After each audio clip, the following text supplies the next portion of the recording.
Cette intervention porte sur le développement de la mémoire chez l'enfant et comment la neuropsychologie permet de mieux comprendre les mécanismes de mémorisation à long terme chez les enfants.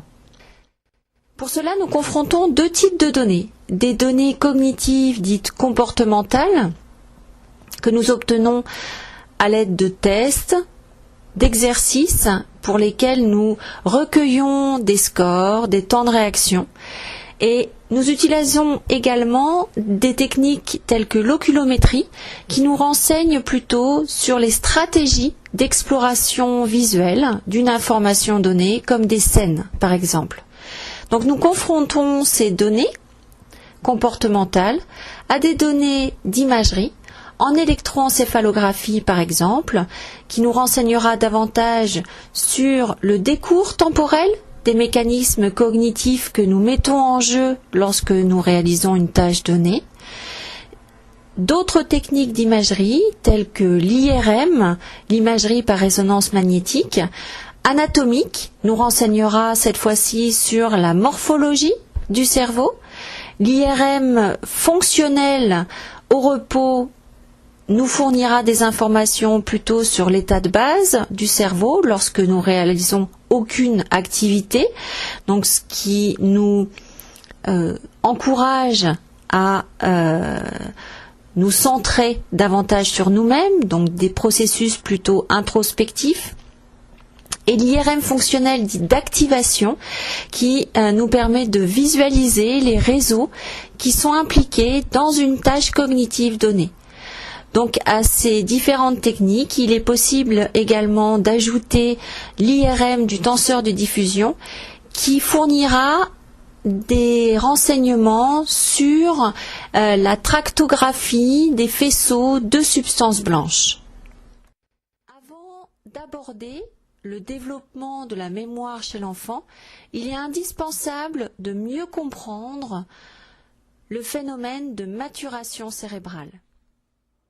Le cerveau comprend des cellules gliales et des neurones.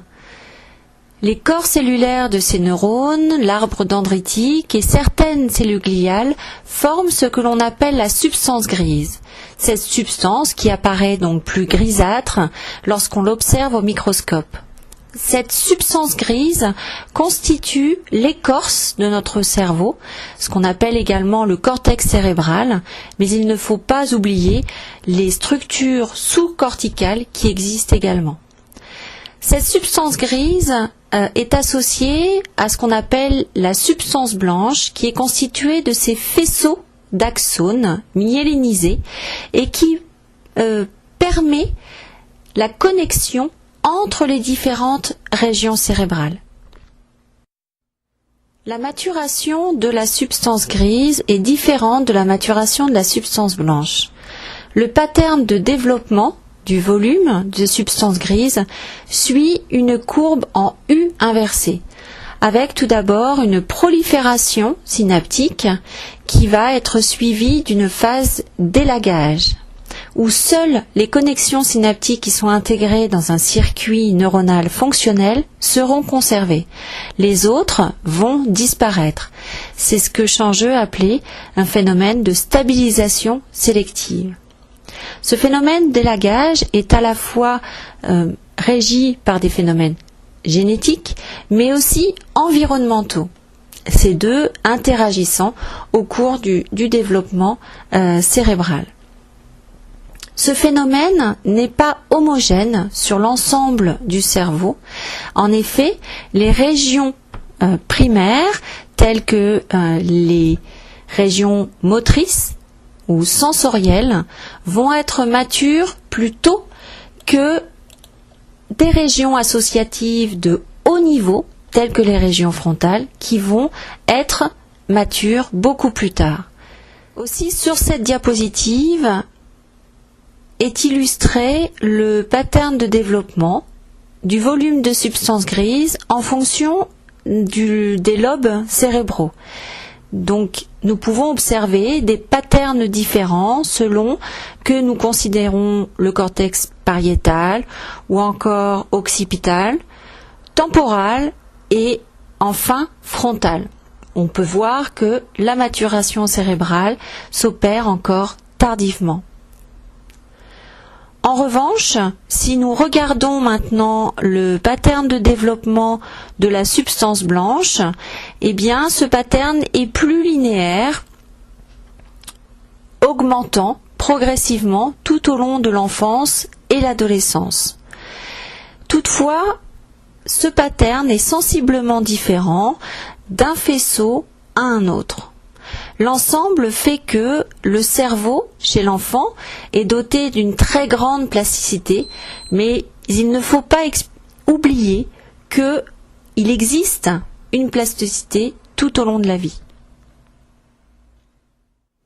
Ce phénomène de maturation cérébrale va avoir des répercussions sur le développement de la mémoire.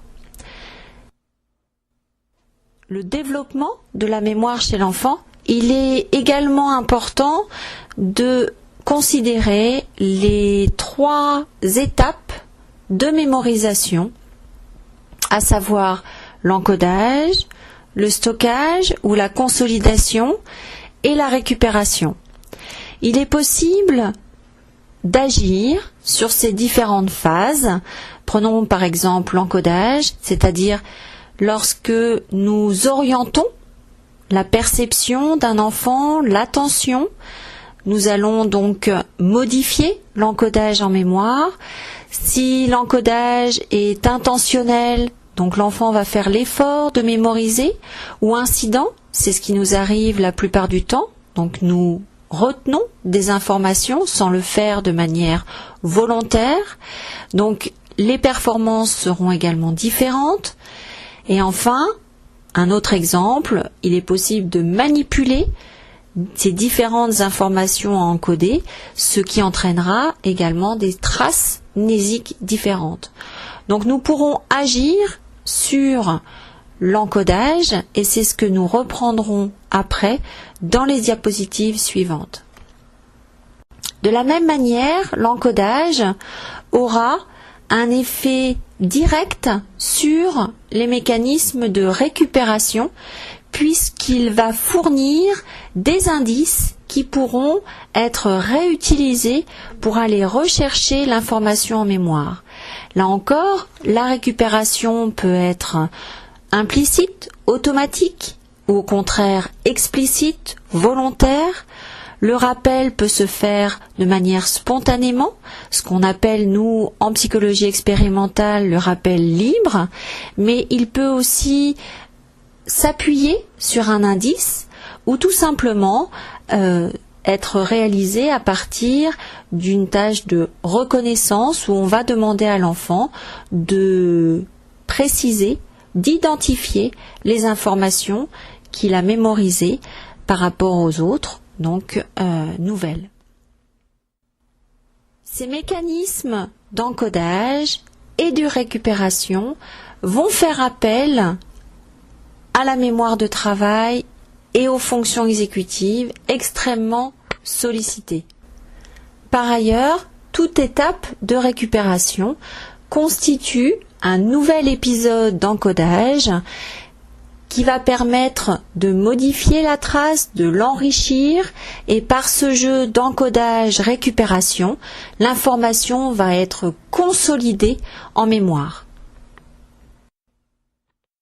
La mémoire de travail se trouve au centre de différents modèles de mémoire, tels que celui-ci, le modèle Mnesis de Eustache et Desgranges, proposé en 2008 et mis à jour récemment, en 2016, où on voit bien que la mémoire de travail se situe à l'interface entre la mémoire procédurale, cette mémoire des automatismes, et les systèmes de représentation, et notamment la mémoire sémantique et la mémoire épisodique que nous verrons tout à l'heure. La mémoire de travail et les fonctions exécutives sont essentielles au développement de l'enfant. La mémoire de travail renvoie à la capacité que nous avons à manipuler des informations, mais sur une durée limitée et une quantité également limitée.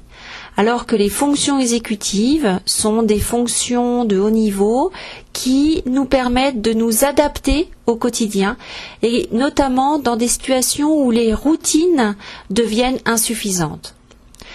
Donc, cette mémoire de travail et ces fonctions exécutives sont essentielles au développement cognitif en lien avec les capacités de raisonnement, de mémoire à long terme, la lecture, voyez différentes situations, la compréhension de l'écrit et de l'oral, la réalisation de suites d'actions, la compréhension de consignes d'exercices qui comprennent différentes informations, les mathématiques, la manipulation mentale, la résolution de problèmes ou encore la géométrie. La mémoire de travail et les fonctions exécutives sont également essentielles au développement psychologique et identitaire. Elles font intervenir des régions cérébrales qui sont plus ventrales et donc différentes des régions déjà sollicitées dans les processus plus cognitifs. Cette mémoire de travail et fonctions exécutives interviennent donc dans la régulation des émotions, la communication de ces émotions, dans la prise de décision affective qui nous permet de réaliser des choix à partir de l'analyse de balance risque-bénéfique faisant intervenir une composante émotionnelle. Elles interviennent aussi dans ce qu'on appelle la cognition sociale qui renvoie aux processus cognitifs qui sont impliqués dans les interactions sociales, y compris ce qu'on appelle la théorie de l'esprit qui se définit par la capacité à inférer les états mentaux nous concernant, mais aussi concernant autrui.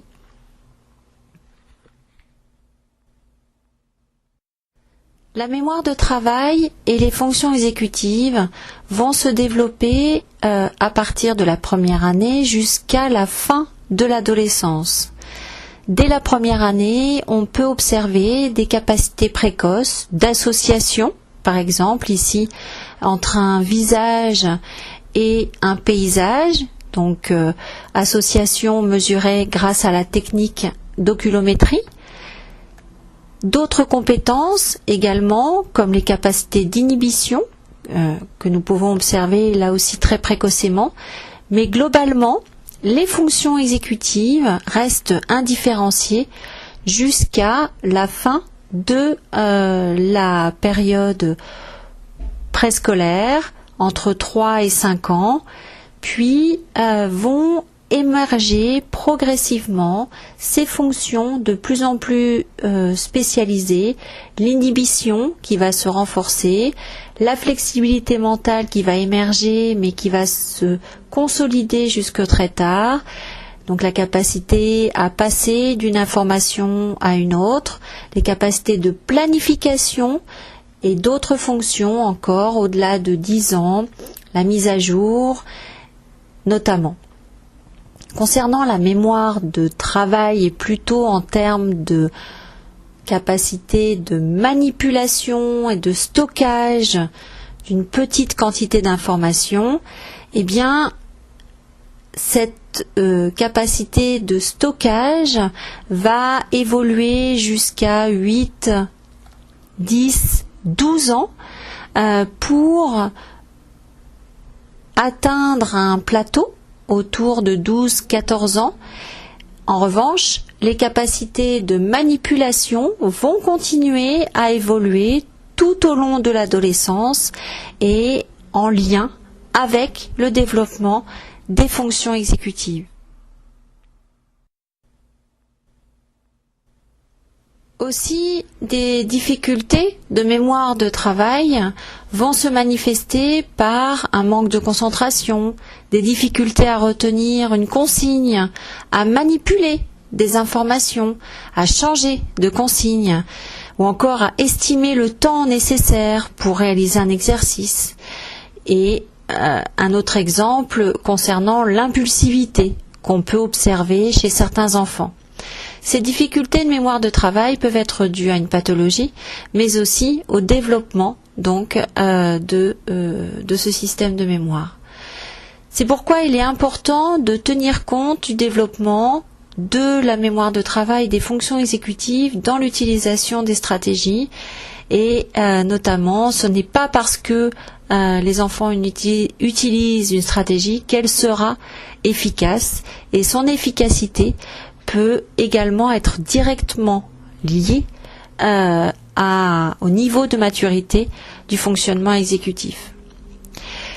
Plusieurs travaux pointent donc les liens entre efficacité des stratégies de mémorisation et développement des fonctions exécutives au travers de différents exemples. Ici, vous avez un exemple d'une tâche de mémoire spatiale pour laquelle les performances sont très liées à la mémoire de travail et aux capacités d'inhibition.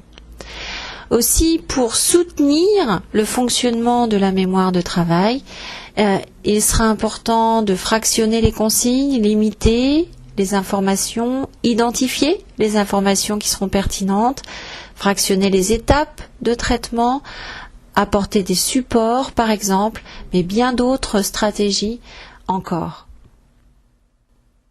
La mémoire de travail aura donc un rôle important dans la mémorisation en mémoire à long terme, en mémoire sémantique, mais aussi en mémoire épisodique. La mémoire épisodique renvoie à la mémoire des événements personnellement vécus, uniques et situés dans un contexte spatial et temporel. Cette mémoire est riche de détails et elle rend possible un voyage mental au travers du temps, du présent au passé, permettant de revivre au travers de la conscience autonoétique ses propres expériences.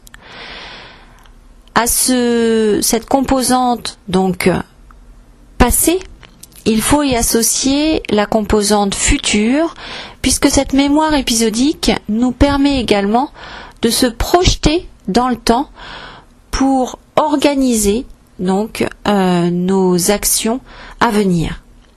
Cette mémoire est cruciale pour le développement de l'identité et elle comprend cette caractéristique qui est propre à l'homme, de conscience de soi, donc au travers du temps. Cette complexité fait que la mémoire épisodique apparaît tardivement au cours du développement et elle est extrêmement vulnérable à la fois à l'âge et surtout à la pathologie. La mémoire épisodique se développe très progressivement et n'émerge finalement qu'autour de l'âge de 5 ans. En revanche, on peut voir des prémices, donc dès 9 mois, et notamment en termes de capacité d'imitation immédiate, mais aussi d'imitation différée, puisque une étude montre que des bébés sont capables de reproduire donc une action, donc une manipulation d'un jouet en l'occurrence, jusqu'à même une journée après avoir vu l'expérimentateur manipuler ce jouet. Ce n'est finalement que vers 2 ans que le bébé va avoir une réelle conscience de soi, que l'on peut tester avec l'expérience du miroir, conscience qui est indispensable pour pouvoir voyager mentalement dans le temps et aller rechercher des souvenirs autobiographiques d'événements survenus la veille, l'avant-veille et autres.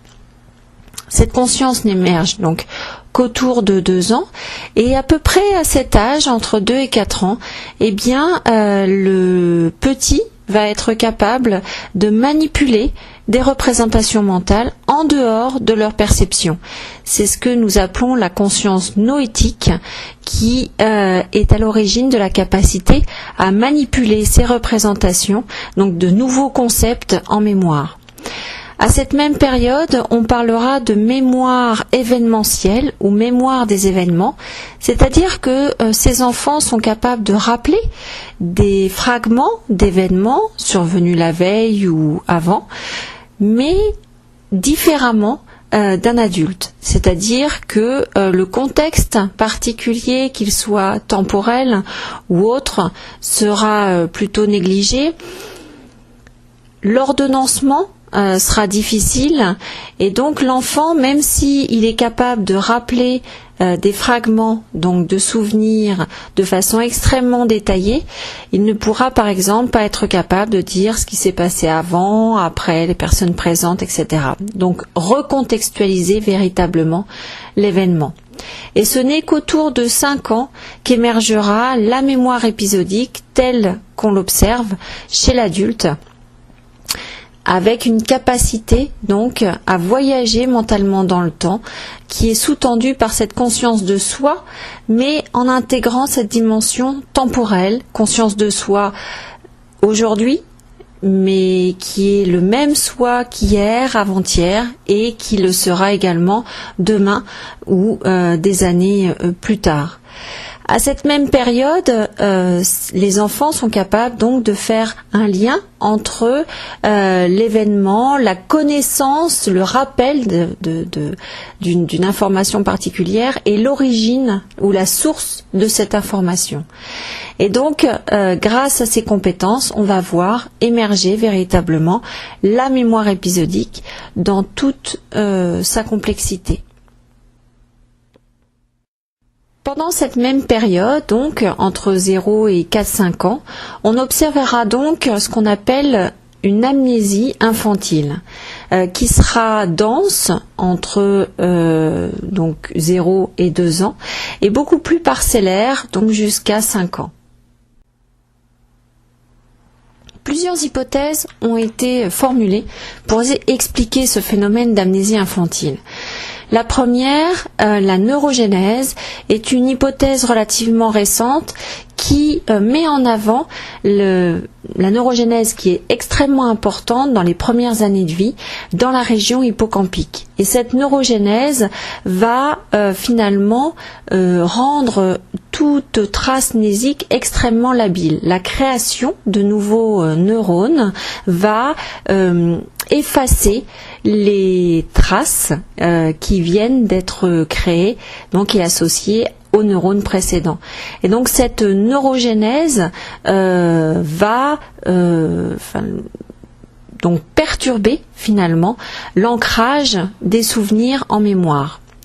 La seconde hypothèse, qui est tout à fait associée à la première, c'est qu'effectivement, d'un point de vue comportemental, et y compris en mémoire autobiographique, tel que démontré récemment par l'équipe de Bauer, il existe un oubli plus marqué chez le jeune enfant. Plus l'enfant est jeune, plus l'oubli sera important.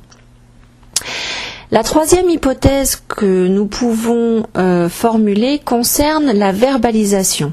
Et il est vrai que la verbalisation structure le souvenir et permet d'en faire une représentation qui sera plus tard accessible donc en mémoire. Et cette absence de verbalisation, notamment jusqu'à 2 ans, viendrait donc fragiliser les traces en mémoire. Et plusieurs travaux montrent très bien que les interactions avec ses pairs et avec notamment des adultes et les parents plus particulièrement soutiennent le développement de la mémoire autobiographique. La quatrième hypothèse renvoie à l'immaturité des lobes frontaux. En effet, les lobes frontaux sont des régions, même si leur développement commence précocement, eh bien leur maturation finalement se termine très tard au cours du développement, jusqu'à la fin de l'adolescence et le début de l'âge adulte. Et cette immaturité des lobes frontaux pourrait rendre compte des difficultés de mise en mémoire, d'encodage de l'information, de la récupération de ces souvenirs et plus particulièrement de la conscience autonoétique, donc cette conscience qui est caractéristique de la mémoire épisodique et qui va évoluer tout au long de l'enfance et de l'adolescence. Et enfin, la dernière hypothèse est que un enfant, finalement, se trouve dans une situation différente de celle d'un adulte. Il n'existe pas d'adéquation entre les situations enfants et adultes, à la fois en termes d'identité, d'intérêt plus particulièrement et d'indices de récupération.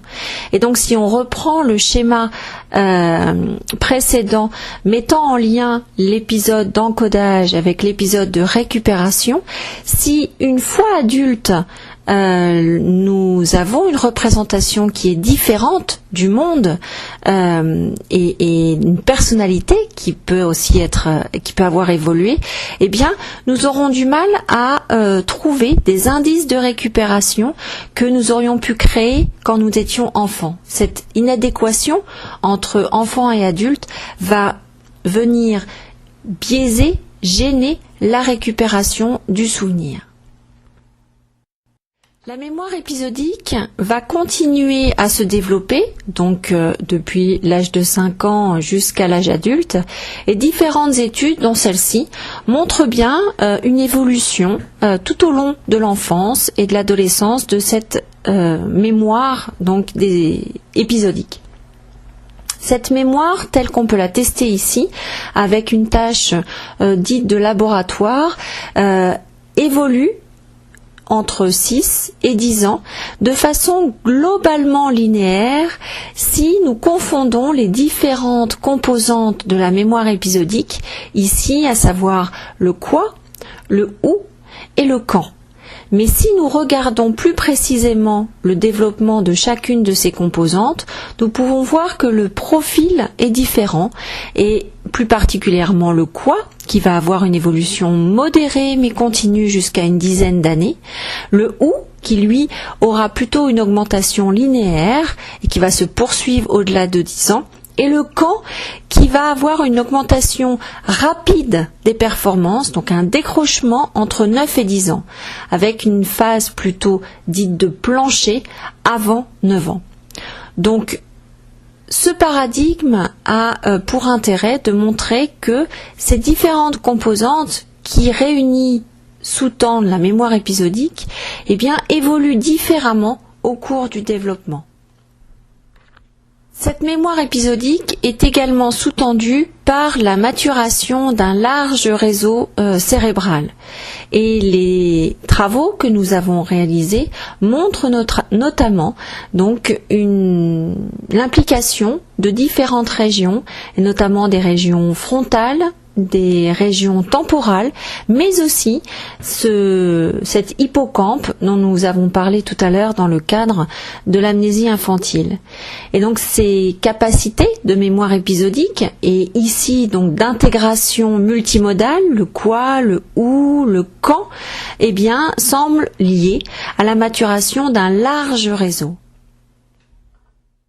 À ces études structurales que nous venons d'évoquer, il faut associer les études dites fonctionnelles, c'est-à-dire que nous allons observer le cerveau en fonctionnement lorsqu'il réalise une tâche ici de mémoire épisodique. Et la tâche que nous avons proposée avec Sylvie Martins, Charlotte Postel, mais aussi toute une équipe donc de scientifiques, consistait à présenter, lorsque l'enfant était dans l'aimant, des scènes de bande dessinée présentées selon 3 points de vue, soit au travers d'un pare-brise, soit au travers d'une palissade, ou encore au travers de jumelles. Et l'enfant était dans la position d'un enquêteur et il devait examiner avec beaucoup d'attention ces différentes images et essayer de les retenir au mieux. Après avoir vu l'ensemble des images, les enfants étaient sortis donc de l'IRM et on leur présentait de nouveau ces images sans le point de vue, associées donc à des images nouvelles qu'ils n'avaient donc jamais vues au préalable. Donc l'enfant devait reconnaître les images qui lui avaient été montrées lorsqu'il était dans l'aimant, mais il devait aussi préciser son jugement, c'est-à-dire pourquoi il reconnaissait l'image. Est-ce que il pensait reconnaître l'image? Est-ce qu'il savait que l'image faisait partie de la série qu'il avait vue, qu'il en était sûr? Et plus encore, il se souvenait qu'il avait vu l'image, et donc avec différents détails qui lui venaient à l'esprit, de type cette image, je l'ai vue juste après l'image de la campagne, etc., etc. Donc cette dernière réponse traduit vraiment ce qu'on appelle un sentiment de reviviscence. Et c'est ce sentiment de reviviscence qui est caractéristique de la mémoire épisodique et qui va évoluer tout au long de l'enfance et de l'adolescence. Donc nous parlerons davantage de recollection dite subjective. Donc cette capacité à revivre de façon subjective l'événement. Et cette capacité, nous allons la comparer à la capacité plutôt objective de recollection, c'est-à-dire que nous avons demandé aux enfants quel était le point de vue qu'ils avaient lorsqu'ils avaient vu l'image, à savoir est-ce qu'ils avaient vu l'image au travers d'un pare-brise, au travers d'une palissade ou encore au travers de jumelles. Et donc nous avons comparé les deux réseaux cérébraux qui étaient activés lorsque l'enfant encodait, mémorisait des images qui seraient ultérieurement reconnues avec ce sentiment de reviviscence, donc la récollection subjective, et comparé donc à la situation où l'enfant avait plutôt cette récollection dite objective, était capable de donner le point de vue donc qu'il avait lors de la mémorisation de l'image. Et ce que nous avons pu observer dans notre travail, c'est que les réseaux cérébraux qui étaient impliqués dans ces deux types de recollection étaient en grande partie communs.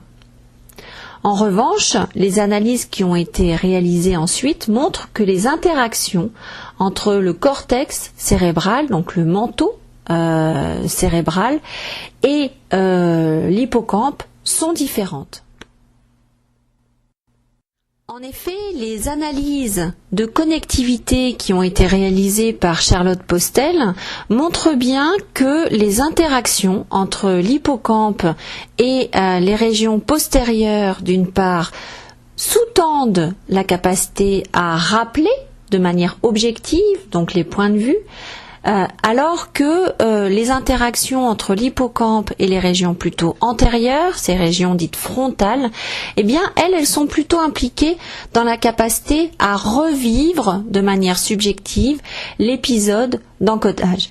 Donc on voit bien que ces deux réseaux sous-tendent chacun un type de recollection subjective pour un réseau plutôt antérieur et objective pour un réseau plutôt postérieur. Et ce que l'on peut aussi constater, c'est que cette capacité de reviviscence, eh bien, elle évolue avec l'âge et cette connectivité s'améliore donc avec l'âge également. L'ensemble de ces études comportementales, mais aussi de neuroimagerie, nous permettent de mieux comprendre le développement de la mémoire épisodique en lien avec le cerveau et nous permettent donc maintenant de proposer donc des aménagements ou des stratégies qui viennent favoriser le fonctionnement de cette mémoire épisodique. Et pour commencer, différents travaux démontre clairement que la verbalisation soutient le développement de la mémoire épisodique et plus largement de la mémoire autobiographique, la capacité à créer des associations multimodales entre donc les différentes informations constitutives du souvenir et de créer également de la cohérence entre ces informations, mais aussi par rapport aux événements, aux connaissances que nous avons déjà en mémoire.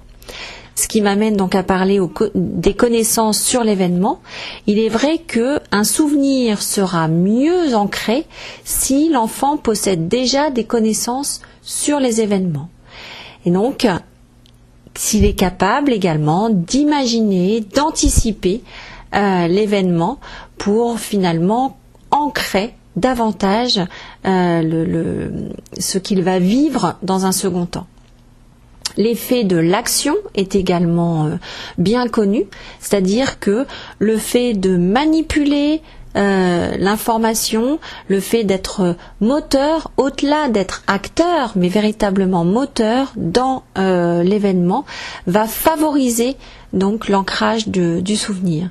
L'effet de l'émotion est également important, l'émotion d'une intensité qui reste tout de même modérée, puisque lorsque on fait référence à des émotions intenses, on bascule parfois assez vite dans le domaine de la pathologie, mais l'émotion de façon générale est un facteur plutôt positif pour la mémorisation, et l'ensemble permet finalement d'améliorer la profondeur de l'encodage, à la fois donc en travaillant sur le sens, sur la multimodalité par exemple. Tel qu'il a été évoqué tout à l'heure, il est vrai que lorsqu'on renforce l'adéquation entre la situation d'encodage et de restitution, ce que Tolving appelle la spécificité de l'encodage, eh bien, on va améliorer l'accès à la trace en mémoire. D'autres facteurs, tels que l'intérêt pour la situation, ce qui renvoie également à l'effet de l'émotion, des connaissances, de l'anticipation, et la référence à soi, un phénomène qui est connu actuellement, c'est-à-dire que toute information qui est mémorisée en référence donc à soi ou à quelqu'un qui nous est très proche va améliorer la mémorisation.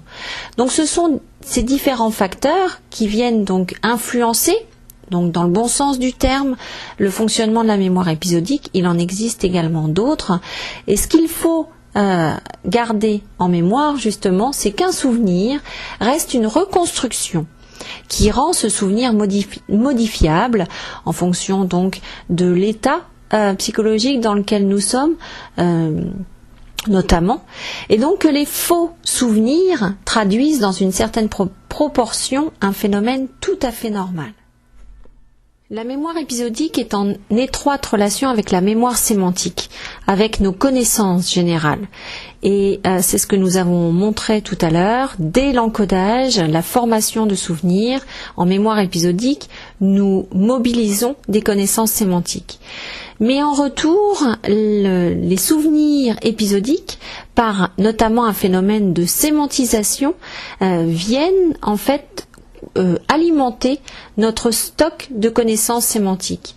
Ce phénomène de sémantisation, il s'opère soit par la répétition des événements, ce qui va amener à une décontextualisation et l'enfant ne retiendra que la connaissance générale, mais aussi par un oubli, oubli des détails, liés notamment là encore au contexte, donc ce qui entraîne de nouveau cette décontextualisation et le maintien en mémoire du contenu de l'information, ou dit aussi autrement de la connaissance générale.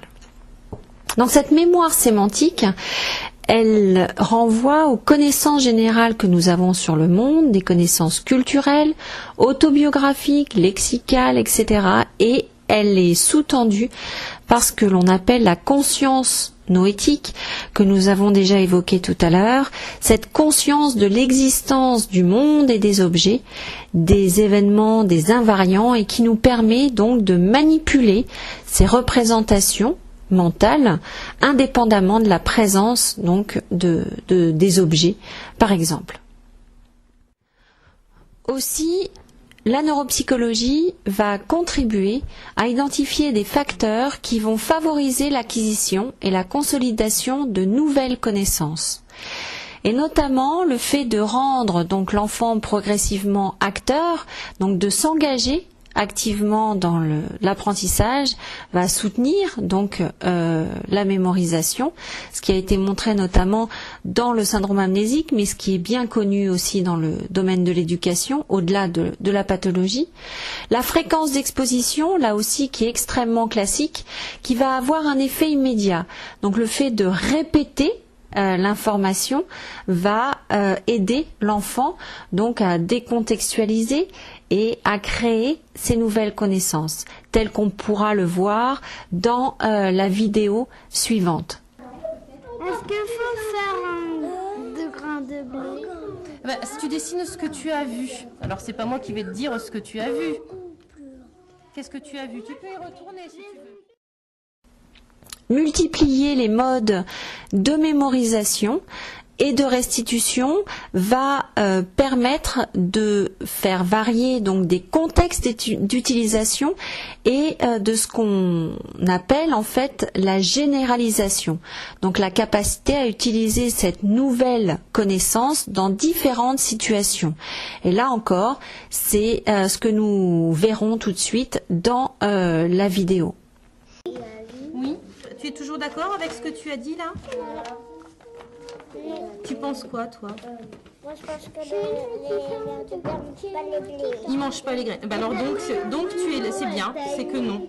Tu es avec non. Non, les vers de terre ne mangent pas de grains de blé. Donc tu restes toujours sur la même idée. On va tourner la page et on va dessiner tout ce qu'on a trouvé aujourd'hui. Tout ce qu'on a vu. Alors j'ai écrit quelque chose et puis je vous ai mis le petit logo là. Qui veut dire voilà ce qu'on a vu. Voilà ce qu'on a vu. Alors vous allez dessiner tout ce que vous avez vu. On a fait un grand déballage. Et au-dessus, j'ai écrit au 14e jour. Parce que ça fait 14 jours aujourd'hui qu'on a demandé aux vers de terre s'ils aimaient les grains de blé. Si vous avez besoin d'y retourner, vous pouvez y aller un petit coup, si vous ne vous souvenez plus. Il y a d'autres effets, d'autres facteurs, comme le fait de tester régulièrement, de rappeler régulièrement les nouvelles informations que nous venons d'acquérir sous différentes formes de schémas, de quiz. L'ensemble va réduire notamment l'anxiété aussi par rapport aux évaluations, contrairement à ce qu'on pourrait penser de manière naïve.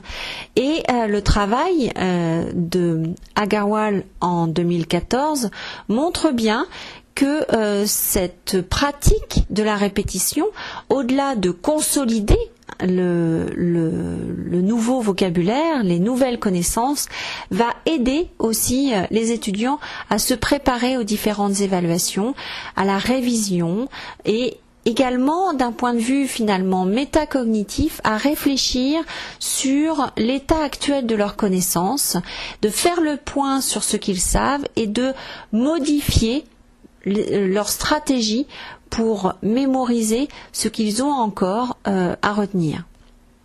Dans la même perspective, il y a aussi le fait de reformuler, de se questionner sur les contenus à mémoriser, qui va donc faciliter l'acquisition de ces connaissances. Là aussi, ce que nous verrons dans 2 vidéos, chez les plus petits dans un premier temps, mais aussi donc chez les plus grands. Les enfants qui ont lu les livres. Oui, Mina, raconte-nous un peu. Chut. Les vers de terre noire. Ils font de la bonne terre noire. Comme celle-là. Mais comment ils font pour faire ça, fabriquer ça? Ils font avec leur caca. Le caca de vers de terre, ça serait ça, la terre noire, la bonne terre noire, là? Après, ils la mélangent eux-mêmes. Et ils la mélangent eux-mêmes? Et ça devient de la nourriture pour les plantes? Nous, on avait peur que les vers de terre, Mangent les graines. voilà, que nos graines soient mangées par les vers de terre. Les vers de terre, ils aiment pas. Ce matin, on a fait une expérience. On a pris comme matériel, on a pris une bougie, un briquet et un récipient, un contenant. Et on a observé qu'on a allumé la bougie. Après, on a mis le contenant au-dessus de la bougie, à l'envers. Et la bougie s'est éteinte en quelques instants. Il y a aussi le domaine des erreurs et la correction des erreurs. Les erreurs en soi sont extrêmement positives si l'enfant comprend l'erreur, s'il retravaille sur cette erreur et ce qui lui permet en fait de ne pas reproduire ces erreurs. Donc les erreurs qui sont fortes comme les croyances erronées doivent être corrigées très rapidement pour favoriser la reconsolidation des connaissances qui seront correctes. Les erreurs chez les tout petits peuvent être discutables, notamment du fait qu'ils ne seront pas capables de retenir le contexte dans lequel ils ont fait cette erreur, notamment en lien avec le développement de cette mémoire épisodique qui fait que jusqu'à 5-6 ans, eh bien, les enfants vont avoir du mal à voyager mentalement dans le temps pour aller revenir sur l'épisode dans lequel ils ont fait ou lors duquel ils ont réalisé cette erreur. Donc parfois chez les plus petits, il a été montré notamment que le soutien aux apprentissages par des méthodes dites sans erreur pouvait être positif. Là encore, tout est à nuancer en fonction du contenu, en fonction de l'enfant, de son développement et aussi de l'environnement dans lequel il est. On avait mis 10 vers de terre, 10 grains de blé, puis de la terre, hein, bien sûr. Et là, qu'est-ce qu'on trouve aujourd'hui? 10 vers de terre, et puis, qu'est-ce qu'on voit là? 10 plantes. Est-ce que les vers de terre ont empêché les grains de blé de se développer alors? Non, ils ne les ont pas mangés et ils ne les ont même pas, ennuyés. Alors, est-ce que tu es toujours d'accord avec ce qui est écrit là? Tu disais que les vers de terre mangeaient les graines. Est-ce que tu penses toujours pareil, Louise? Oui. Oui? Ils n'ont pas mangé nos grains de blé, mais tu penses qu'ils peuvent manger des graines quand même? Oui. Faire le point sur ce que l'apprenant sait et sur ce qu'il reste à apprendre renvoie un peu au point précédent, ce qui permet d'ajuster les stratégies de mémorisation. Et là, ce qui nous renvoie véritablement dans la sphère de la métacognition, ou la capacité à réfléchir et à modifier notre fonctionnement cognitif. Enfin, le fait d'espacer les récupérations, ce qui a été montré dans la pathologie, dans des pathologies neurodégénératives, va améliorer également la mémorisation de nouvelles connaissances. Donc, dans un premier temps, des récupérations très proches, et puis espacer le temps entre les différentes récupérations. D'autres facteurs sont également importants à prendre en considération, notamment l'utilisation de stratégies, des stratégies externes, soutien, des supports aux apprentissages, mais aussi des stratégies internes telles que l'image mentale. Il est vrai que le fait de structurer l'information, d'organiser l'information, va permettre de renforcer les liens entre les connaissances que l'enfant a déjà en mémoire et ses nouvelles connaissances. La carte mentale étant également une stratégie qui est tout à fait pertinente pour pouvoir manipuler les informations en mémoire, faire des liens avec les différentes connaissances que nous avons ou que l'enfant a également en mémoire. L'effet de l'action et de la manipulation a déjà été mentionné tout à l'heure pour la mémoire épisodique, mais il en est tout à fait de même pour l'acquisition de connaissances. Donc ce qui vient ancrer les connaissances donc en mémoire, et tel qu'on peut le voir dans la vidéo suivante. Ça, est-ce que ça pourrait être de la nourriture à vers de terre? Quoi? Ça? Hop là. Il y en a deux, il y en a un qui sort. Viens voir. Attends, regarde. Ah ouais. Là aussi. Il y en a un là.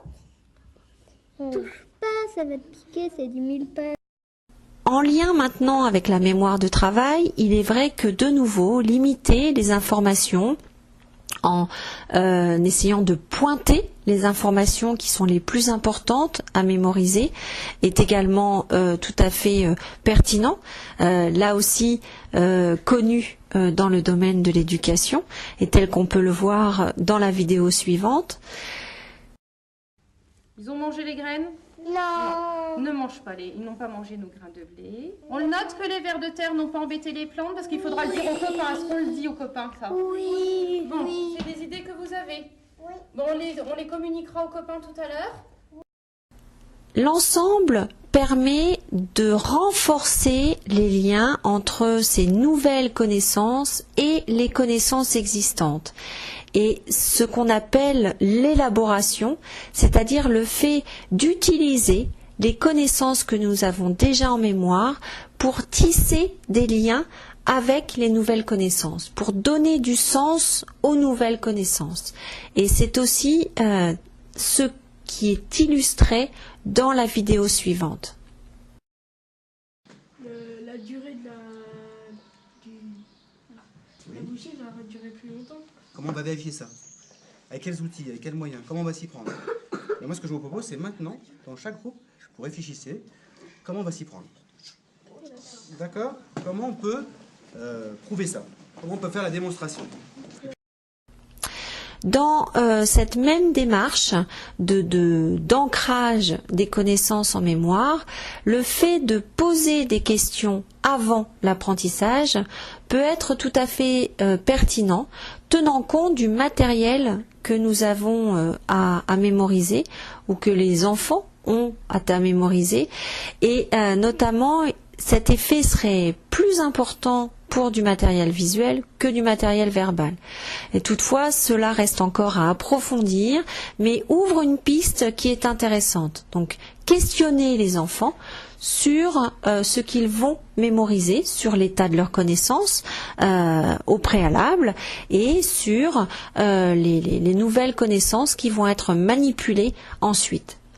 Donc, l'ensemble de ces facteurs ont pour objectif de susciter de la curiosité chez l'enfant, de la motivation, de l'intérêt, notamment le fait de se documenter sur le sujet avant de travailler ces nouveaux concepts.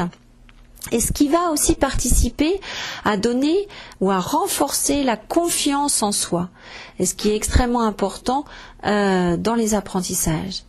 Et là aussi, le but de cette démarche ou de ces démarches est de favoriser la richesse et la manipulation du concept pour en augmenter le transfert donc d'une situation à une autre, et la généralisation. Et donc ce qui est clairement illustré dans la vidéo suivante.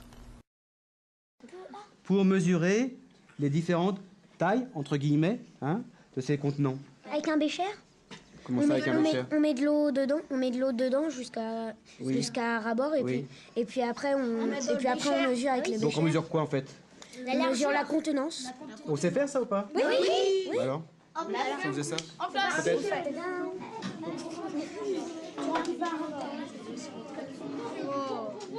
Allez, là il y aura... Là vous en êtes à combien pour l'instant? Là on en est à 400 plus 400 plus 400 plus 120 plus 40. Donc 800, 1360 là on est. La base est faite. Allez, finis de près.